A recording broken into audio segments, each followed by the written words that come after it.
Halo teman-teman semua, selamat datang kembali di channel Web Programming Unpas bersama saya Sandika Gali. Sebagai seorang programmer atau web developer, selain kita harus fokus pada proses pembuatan website atau aplikasi kita, misalnya fokus di bahasa pemrogramannya, di logika pemrogramannya, di proses bisnisnya, kita juga perlu tahu tools atau resource atau sumber daya pendukung untuk mempermudah kita sekaligus mempercepat proses pengembangan aplikasi webnya. Contohnya, gimana cara kita cari image atau ilustrasi atau icon pendukung untuk website kita. Gimana cara kita mengoptimasi website kita agar lebih cepat dengan cara melakukan kompresi, cropping pada gambar kita. Serta masih banyak hal lain yang bisa kita manfaatkan pada proses pembuatan website kita. Dan di video kali ini kita akan cari tahu tools-tools apa saja serta di mana kita mencari resource atau sumber daya pendukung tersebut. Nah, tapi sebelum masuk ke videonya, saya mau ucapin terima kasih dulu kepada sponsor kita pada video kita kali ini, yaitu Niaga Hoster.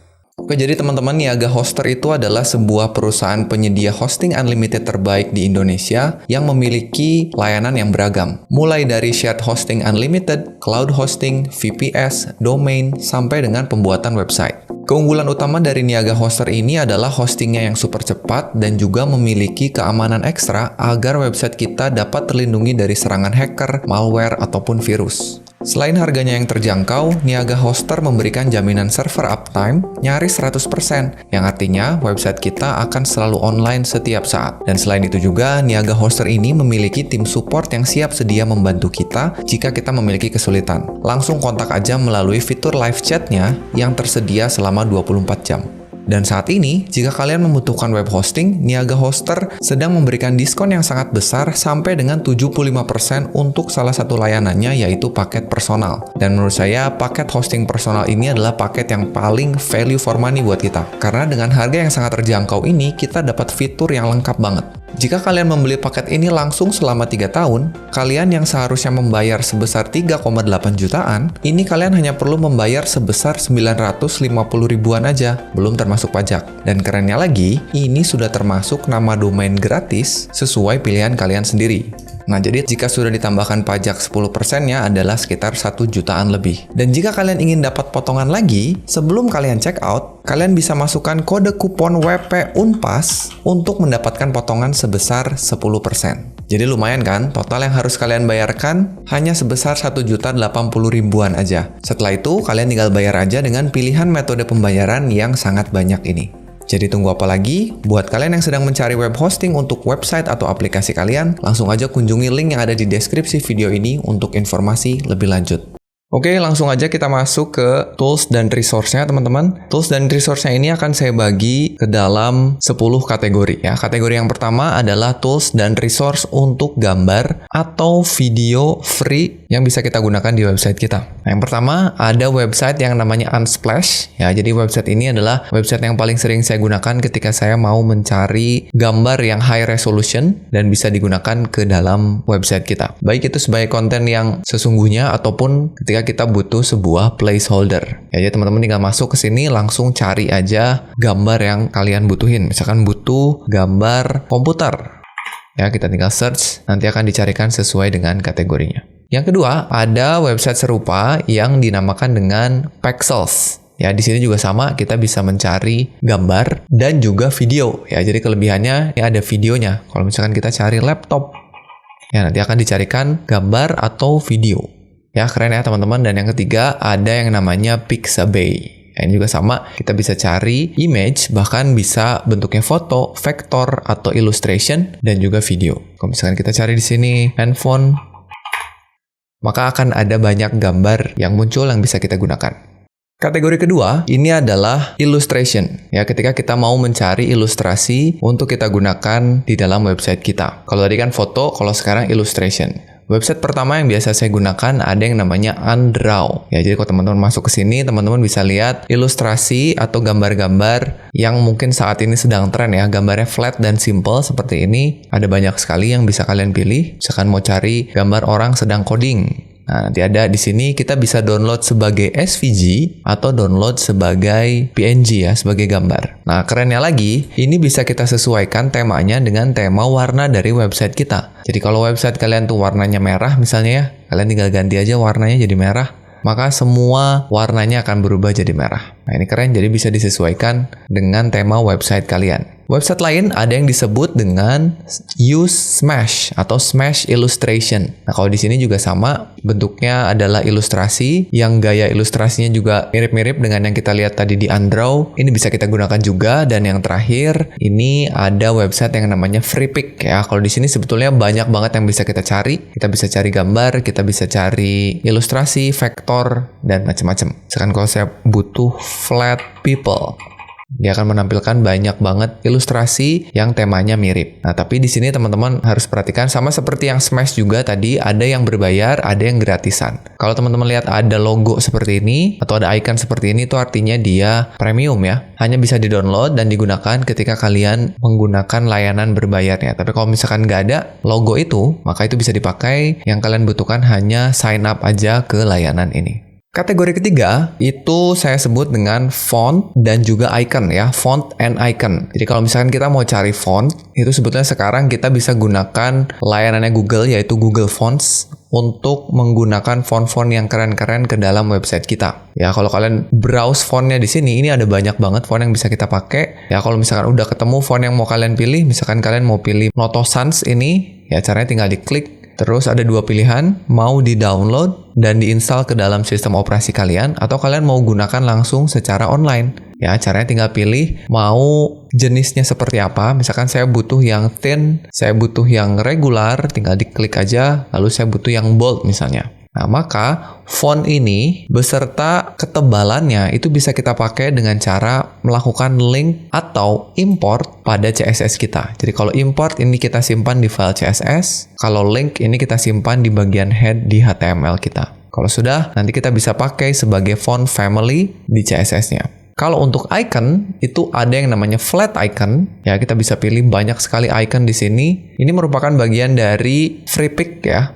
Jadi di dalamnya itu bisa kalian pilih yang gratis maupun yang versi berbayar. Contohnya kalau kita mau cari icon komputer ya, kalian bisa ketik komputer, nanti akan ada banyak yang bisa kalian pilih, ada yang gratis maupun yang berbayar. Tempat lain untuk mencari icon itu bisa kalian gunakan Font Awesome. Ya, ini juga layanan yang bagus untuk kita pakai. Ada yang gratis dan ada yang berbayar. Tapi untuk yang gratisnya, kalian bisa lihat juga udah sangat banyak dan bagus-bagus. Awalnya Font Awesome ini merupakan font yang bisa kita pakai ketika kita menggunakan Bootstrap. Tapi sekarang ini udah terpisah, dan bahkan Bootstrap sekarang udah punya icon pack-nya sendiri. Tapi kalau kalian mau mencari icon di Font Awesome ini, caranya ya sudah tinggal search aja butuh icon apa, misalkan butuh icon kode, yang ini ya. Kalau misalkan kalian lihat ada yang disable, ini artinya pro version, kalian bisa pakai ketika kalian membayar atau membeli lisensinya. Tapi kalau misalkan untuk yang menyala seperti ini udah bisa langsung dipakai. Caranya tinggal di-include-kan saja Font Awesome-nya ke dalam codingan kalian, lalu gunakan. Kategori keempat adalah desain dan mockup. Ya, ketika kalian mau membuat desain atau rancangan dari aplikasi web kalian, ada yang dinamakan dengan Figma. Ya, Figma ini adalah tools untuk desain yang sangat komplit ya menurut saya, bisa membuat dari sejak wireframe, mockup sampai dengan UI-nya. Lalu ada lagi layanan yang serupa yang dibuat oleh Adobe, yaitu Adobe XD atau Adobe Experience Designer. Ini juga sama, tools untuk desain. Kita bisa buat dari sejak wireframe sampai dengan UI desainnya. Nah, tapi kalau misalkan kalian mau simple membuat wireframe-nya saja, itu ada layanan yang namanya wireframe.cc. Ya, di sini misalkan kita mau membuat prototype yang sangat sederhana dari aplikasi web kita ya, kita bisa bikin sebuah shape di sini, kita bisa bikin teks misalnya ya, kita bisa sisipkan gambar dan lain sebagainya. Dan ini tidak hanya untuk tampilan desktop saja, kita juga bisa buat wireframe-nya untuk tampilan misalnya tablet seperti ini ataupun untuk handphone. Ya, kita bisa atur juga orientasinya mau portrait ataupun landscape. Nanti kita bisa simpan rancangannya di dalamnya. Nah, kalau misalkan kalian mau lebih realistis lagi device-nya, kalian bisa gabungkan apa yang sudah kalian buat misalnya di Figma, di Adobe XD ke dalam sebuah mockup. Saya biasanya gunakan layanannya Mockup Phone. Kalau misalkan kalian mau nunjukin bahwa aplikasi kalian tuh responsif di lebar layar tablet dan lebar layar handphone misalnya. Nah, kalian tinggal pilih aja mau device-nya apa. Misalkan mau tampilnya di device iPad. Ya, kita tinggal pilih iPad-nya mau yang mana, terus tinggal kita pick Lalu nanti kalian tinggal simpan aja tampilan atau UI website kalian ke dalam sini, nanti seolah-olah aplikasi webnya ada di dalam tabletnya. Kategori kelima adalah mengenai color palette atau color generator saya sebutnya ya. Jadi ini adalah sebuah layanan atau website yang membantu kita ketika kita ingin membuat sebuah skema warna atau color scheme atau tema warna dari website yang akan kita buat. Ya, kadang-kadang kita suka kebingungan ingin memberi warna apa pada website kita, warna yang cocok itu apa, kombinasi warna yang enak dilihat itu apa. Nah, daripada bingung, kita lihat aja referensinya di layanan-layanan ini. Nah, layanan yang pertama itu ada yang disebut dengan Colors. Ya, teman-teman, di sini kita bisa mengenerate warna yang kita butuhkan untuk website kita. Ya, jadi nanti udah disediakan warnanya. Kalau suka atau cocok dengan tema website yang akan kalian buat, nah ini kalian bisa pakai, udah disediakan warnanya. Kalau mau ganti warnanya tinggal pencet spasi aja, nanti akan dicarikan warna lain secara random, tapi yang udah bagus gitu paletnya ya. Selain kalian bisa mencari secara random, kalian juga bisa explore untuk melihat warna-warna yang ngetrend atau yang lagi trending ya. Nah, ini contohnya, warna yang paling trending itu adalah skema yang ini. Nah, kalau kalian suka dengan warnanya, kalian tinggal ambil aja warna-warnanya untuk kalian pakai. Oke?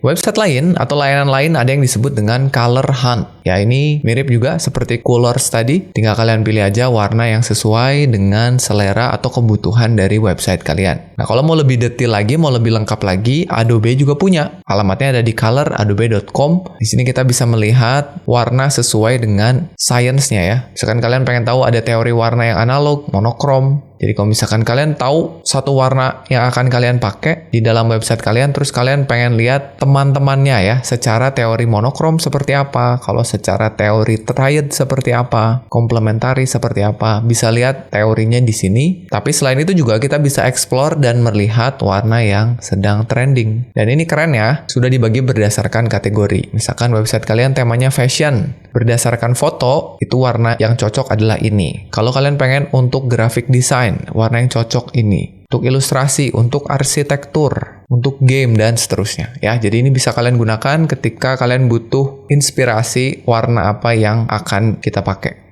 Kategori berikutnya, ini saya sebut dengan Image Utility. Ya, ini adalah sebuah layanan atau website yang membantu saya untuk memanipulasi gambar yang nantinya akan saya simpan ke dalam website. Manipulasinya itu bisa kita melakukan kompresi, sehingga gambarnya menjadi lebih kecil ukurannya, tapi kualitas gambarnya tidak jauh berubah. Melakukan resize atau cropping pada gambarnya. Nah, ini ada satu layanan yang namanya Squash. Jadi teman-teman bisa tinggal drop aja atau klik di sini untuk menyimpan gambarnya, atau kalau punya gambar, teman-teman langsung bisa simpan gambarnya di sini ya. Misalkan saya punya gambar seperti ini. Nah, di sini teman-teman bisa lihat di sebelah kiri bawah itu adalah ukuran gambar aslinya, original image-nya. Nah, di sebelah kanan kita bisa milih mau melakukan apa terhadap gambar ini. Bisa resize untuk mengubah ukurannya, dimensinya, atau kita bisa kompres untuk mengubah ukuran filenya. Nah, keren ya, ini kalau misalkan kita lihat, kita bisa mengatur kualitasnya mau berubah seperti apa. Misalkan kalau kualitasnya turun jadi 75% dengan kompresi yang namanya Moz JPG, ini kompresinya bisa kalian pilih-pilih ya. Maka ukuran filenya itu turun sebanyak 17%. Nah, kalian bisa lihat di sini ada slidernya untuk melihat perubahan kualitas gambarnya setelah dikompres. Nah, nanti kalian pastikan gambarnya jangan sampai terlalu rusak ya, karena terlalu dikompres. Misalkan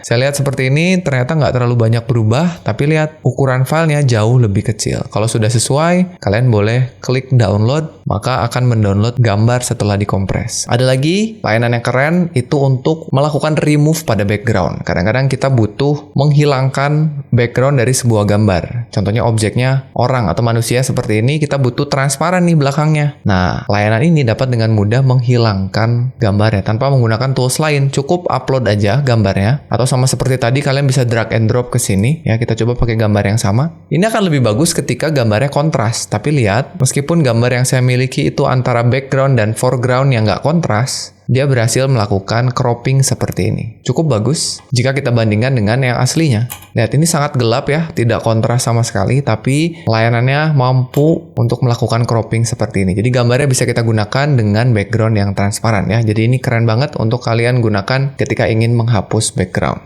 Sekarang kita masuk ke kategori yang ketujuh ya. Kategori yang ketujuh ini saya sebutnya dengan online coding atau snippet ya, dimana kita ingin mencoba untuk menjalankan skrip kita secara online. Layanan ini biasanya saya gunakan ketika saya ingin menunjukkan kode saya ke orang lain secara online. Ya, jadi jangan sampai kalian kalau mau menunjukkan kode kalian itu kalian foto layar monitor kalian terus kalian kirimkan. Ya, sebaiknya gunakan layanan ini agar orang lain itu bisa melihat dengan jelas, bahkan bisa melihat langsung hasilnya atau bahkan bisa memodifikasi codingannya ya. Yang pertama, itu ada layanan yang namanya CodePen. Ya, di sini kita bisa menuliskan skrip HTML, CSS dan juga JavaScript yang langsung bisa kita lihat hasilnya. Contohnya kalau misalkan kita mau nulis di HTML-nya pakai tag H1 hello world, dan di sini ini ada sintaks highlighting-nya, kita bisa setup warnanya, dan juga fitur-fitur dari kode editor itu sudah bisa dijalankan. Ya, jadi kalau misalkan saya ketik H1, pencet tab, terus langsung dibuatkan tutupnya. Nah, kalau misalkan saya mau kasih warna, saya cukup tulis di CSS-nya, H1,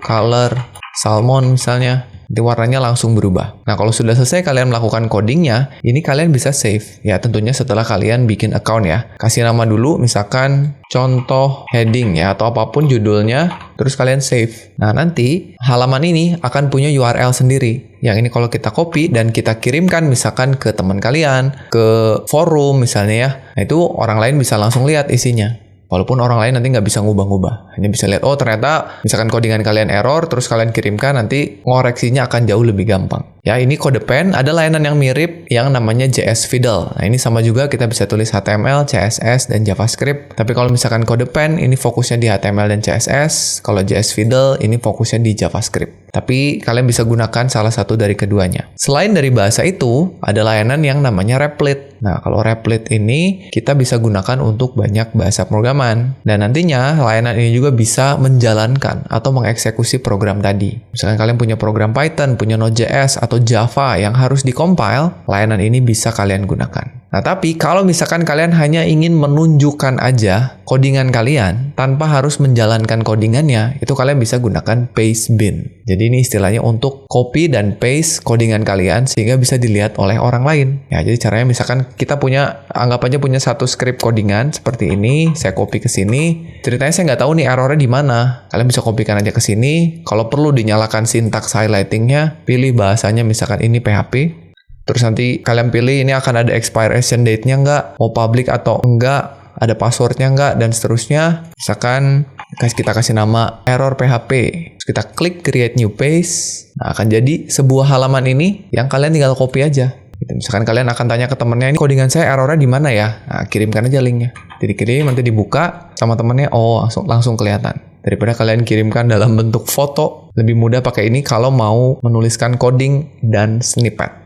Oke, sekarang kita masuk ke kategori berikutnya. Ini saya namakan dengan online documentation atau cheat sheet ya, atau contekan gitu ya. Jadi ini adalah layanan-layanan untuk melihat dokumentasi dari sebuah teknologi, bahasa, framework, atau apapun dengan mudah secara online. Nah, sebetulnya kita bisa aja masuk ke tiap-tiap teknologi, tiap-tiap library, framework untuk melihat dokumentasi resmi dari websitenya. Nah, tapi ada sebuah website nih, contohnya yang pertama, misalnya kita kunjungi devdocs.io. Nah, ini adalah sebuah layanan yang mengumpulkan semua dokumentasi resmi ke dalam satu halaman. Sehingga kita nggak perlu repot-repot nyari lagi. Nih, contohnya ya, ini saya sudah punya dokumentasi untuk CSS, HTML, dan JavaScript. Jadi, kalau saya mau cari, tinggal saya search aja di sini. Misalkan saya lagi belajar JavaScript, terus saya lupa sintaksnya for each tuh gimana. Ya udah, kalian tinggal ketik aja di sini.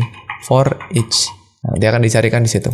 Ini adalah dokumentasinya. Kalian lagi belajar CSS, kalian lupa sintaksnya flex seperti apa, misalnya ya. Kita bisa tulis saja flex di sini.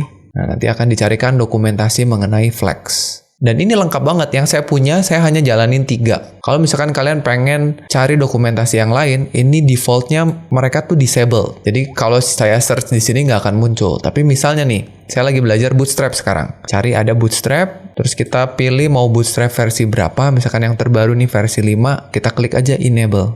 Nanti dia masuk ke library kita. Sehingga kalau kita cari di sini langsung muncul. Contoh, saya lagi mau bikin card di Bootstrap versi 5. Saya lupa tagnya gimana. Ketik aja di sini, card. Nanti muncul cara bikin kartu. Oh, ini tinggal di copy aja.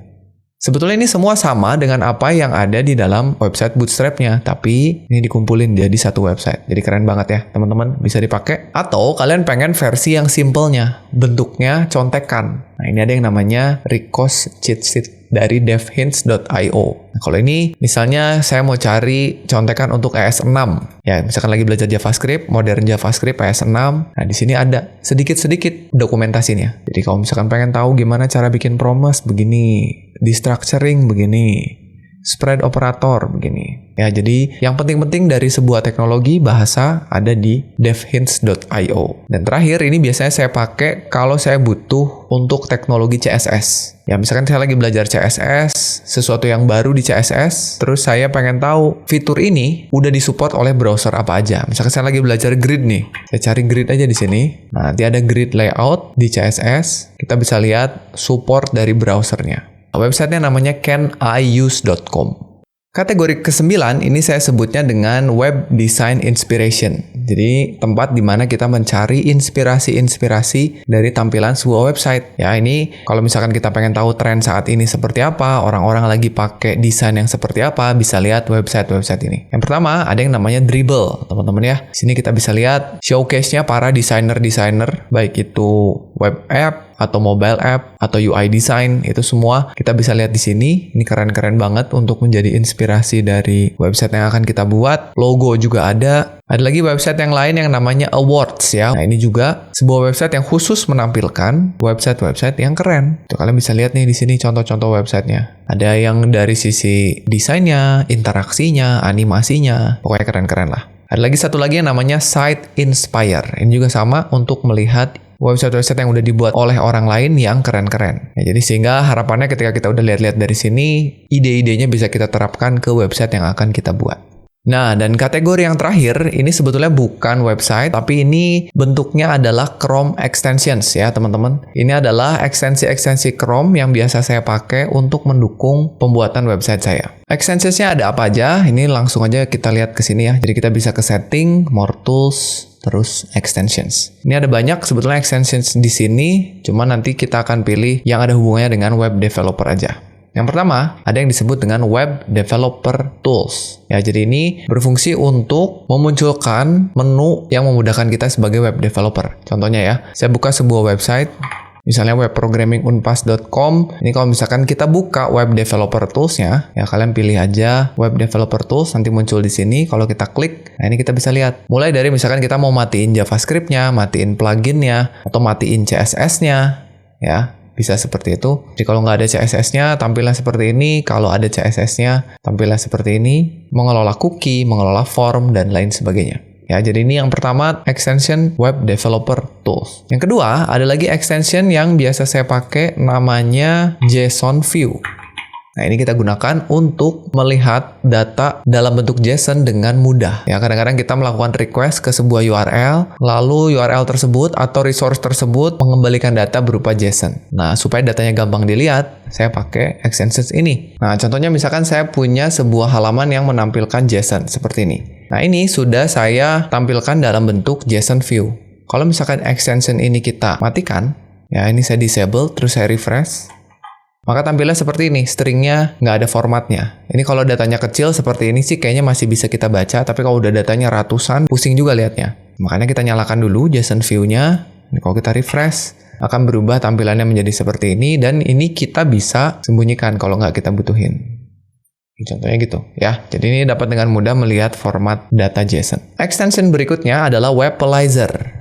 Nah, ini Webalizer ini biasa saya pakai untuk menganalisis atau pengen cari tahu sebuah web itu pakai teknologi apa. Walaupun memang kadang-kadang teknologinya nggak muncul semua, tapi minimal saya bisa tahu. Contohnya ini nih. Ada website misalnya, kita jalankan Webalizer-nya, saya klik. Nah, nanti di sini kelihatan dia pakai teknologi apa aja. Ada widget apa aja, pakai Google Analytics nggak, library-nya apa aja. Itu bisa kelihatan. Minimal kita tahu dibikin pakai bahasa apa, dan lain sebagainya. Ya, ini namanya Webalizer. Berikutnya ada lagi yang namanya Awesome Screenshot. Nah, ini saya biasa gunakan untuk mengambil tangkapan layar dari keseluruhan halaman website kita. Itu kadang-kadang kita pengen ngirimin tampilan penuh dari website kita. Contohnya website ini kan dia panjang ya, ke bawah gini. Nah, ini contohnya kalau misalkan kita udah jalanin extension-nya, kita klik, terus kita pilih mau kita capture apa. Apakah visible part, atau full page, atau selected area. Misalkan saya pengen semua halaman. Kita klik full page, lalu kita tunggu aja. Nanti dia akan meng-capture tiap halaman dan ngegabunginnya secara otomatis. Nih, jadi kalau saya scroll, dia udah panjang nih. Udah dapat semua. Klik done, terus kita save. Kita simpan ke desktop misalnya, lalu kita buka. Nah, maka ini tampilannya. Jadi udah kelihatan halamannya panjang. Itu yang biasa saya pakai kalau pengen nge-capture semua isi halamannya. Dan yang terakhir, yang biasa saya gunakan itu adalah What Font. Nah, ini sebuah extension yang keren untuk mengetahui sebuah website itu pakai font apa. Ya, kadang-kadang kita masuk ke sebuah website, ngelihat ada font yang keren, tapi kita nggak tahu itu font apa, ya kita bongkar CSS-nya. Bisa di-inspect, bisa lihat CSS-nya. Bisa, tapi lumayan ribet gitu ya. Dengan menggunakan ini sangat mudah. Contoh, kalau misalkan di halaman ini, kita jalankan extension-nya. Saya panggil extension-nya namanya What Font. Nah, ini langsung aktif. Kalau saya arahkan ke sebuah font, tuh dia langsung kelihatan fontnya apa. Atau kita exit dulu deh ya. Kita buka di Google Font. Nah, ini kan banyak ya. Ini kalau kita jalanin, What Font, terus kita arahin ke sini, tuh dia langsung tahu fontnya apa aja. Ya, walaupun extension ini juga ngambil dari CSS-nya. Tapi kita nggak perlu bongkar-bongkar elemennya. Ya, jadi gampang banget. Udah tahu fontnya, langsung kalau kita mau pakai, kita langsung cari di Google Font, fontnya ada apa enggak. Oke teman-temannya, jadi itu tadi 10 kategori dari tools atau resource atau sumber daya pendukung yang biasanya saya gunakan untuk mempercepat dan mempermudah proses pembuatan aplikasi, khususnya untuk kita seorang programmer dan juga web developer. Mudah-mudahan bermanfaat untuk teman-teman semua. Nah, kalau misalkan kalian juga punya tools, website, atau sumber daya lain yang membantu kalian pada saat membuat website, membantu kalian pada saat ngoding, atau membantu produktivitas kalian secara umum, silakan tuliskan sumber dayanya di kolom komentar di bawah video ini supaya saya dan teman-teman yang lain juga bisa tahu dan terbantu juga. Dan sebelum saya akhiri videonya, kembali saya mengucapkan terima kasih kepada Niaga Hoster yang udah sponsorin video ini. Jangan lupa teman-teman, saat ini Niaga Hoster sedang mengadakan diskon yang cukup besar sampai dengan 75% untuk layanan web hostingnya. Dan jangan lupa juga masukkan kode kuponnya WP Unpas saat kalian check out untuk pembelian web hosting pertama kalian supaya kalian nanti dapat diskon lagi sebesar 10%. Jadi buat kalian yang lagi cari web hosting untuk menyimpan website atau aplikasi kalian, jangan ragu untuk gunakan Niaga Hoster sebagai penyedia layanan web hostingnya. Ya, dan terakhir, sekali lagi saya ucapin terima kasih buat teman-teman yang udah nonton video ini. Semua link untuk tools dan resource yang sudah saya sebutkan tadi ada di deskripsi video, jadi kalian bisa langsung cek aja. Kita akan ketemu lagi di video berikutnya. Saya Sandika Gali pamit, dan seperti biasa teman-teman, jangan lupa titik koma.